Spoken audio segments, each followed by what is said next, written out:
김 여사에게 명품백을 전달한 최재형 씨가 김 여사에게 또 다른 선물을 주겠다면서 집요하게 행동했던 SNS 메시지들도 공개가 됐습니다. 해당 메시지들은 지난달 말쯤에 검찰에 제출된 걸로 최 씨는 명품백을 선물한 지 7개월이 지난 지난해 4월 김 여사에게 핸드백이 별로 마음에 안 드셨냐며 혹시 뉴스에 나올까 눈여겨봐도 안 보이더라 이런 내용의 메시지를 보냈고요. 이어서 좀 더 괜찮은 걸로 장만해주고 싶다. 원하는 모델이 있으면 알려달라. 미국 국빈 방문에 좋은 걸로 들고 가면 좋겠다라는 메시지도 보냈습니다. 하지만 김 여사는 별다른 반응을 보이지 않았고요. 그러자 최 씨는 너무 외면하고 모른 척한다. 관저 구경도 한번 안 시켜준다며 서운함을 표시하기도 했습니다. 이날 이후에 가방 이야기는 더 이상 오가지 않은 걸로 알려졌습니다. 물론 김건희 여사가 최 씨가 건넨 명품을 받은 것 그 자체도 논란입니다. 하지만요, 이 선물을 주겠다는 최 씨의 태도도 이런 카카오톡 내용만 본다면 상당히 집요했던 걸로 보입니다.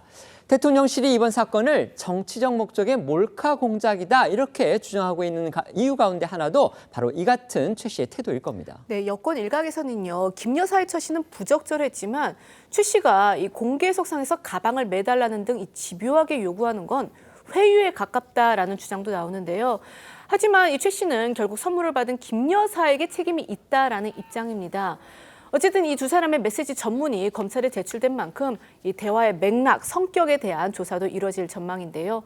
이 관련해 최재형 씨와 이 정진석 대통령 비서실장의 지난 목소리들 다시 들어보시겠습니다.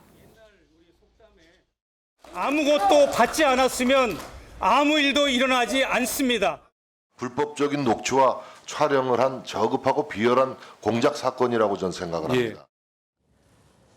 지난 주말 김건희 여사가 검찰 조사에서 진술한 내용들도 조금씩 전해지고 있습니다. 김 여사 최 씨와 처음 연락을 주고받게 된 그 상황을 설명하면서는요, 이른바 줄리 의혹 이걸 언급했다고 합니다. 네, 김 여사는 명품 수수 의혹에 대한 검찰 조사에서 이 최재형 씨와 연락을 주고받은 이유에 대해서 최 씨도 경기 양평 출신, 그러니까 동양 사람이라서 줄리 의혹에 대한 억울함을 이해해 줄 것 같았다 이렇게 말한 것으로 알려졌습니다. 조선일보에 따르면 김 여사와 최 씨가 처음 연락을 주고받은 게 지난 2022년 1월 말쯤으로 당시 최 씨는 김 여사에게 고향이 갔다면서 접근했다고 하고요. 이에 대해서 김 여사는 아버지와 관련된 추억을 이야기하니까 반가웠던 취지의 설명과 함께 어릴 적 부족함 없이 자랐고 집안 분위기도 보수적이어서 술집 접대부로 일할 수 없는 환경이었는데 이 최 씨가 가족사를 잘 아는 만큼 줄리 의혹에 대한 내 억울함을 이해해 줄 것 같았다. 이렇게 진술한 걸로 알려졌습니다. 또 김 여사는 검찰 조사에서 청탁을 받고 인사에 개입했다는 혐의를 강력하게 부인한 걸로도 알려졌습니다.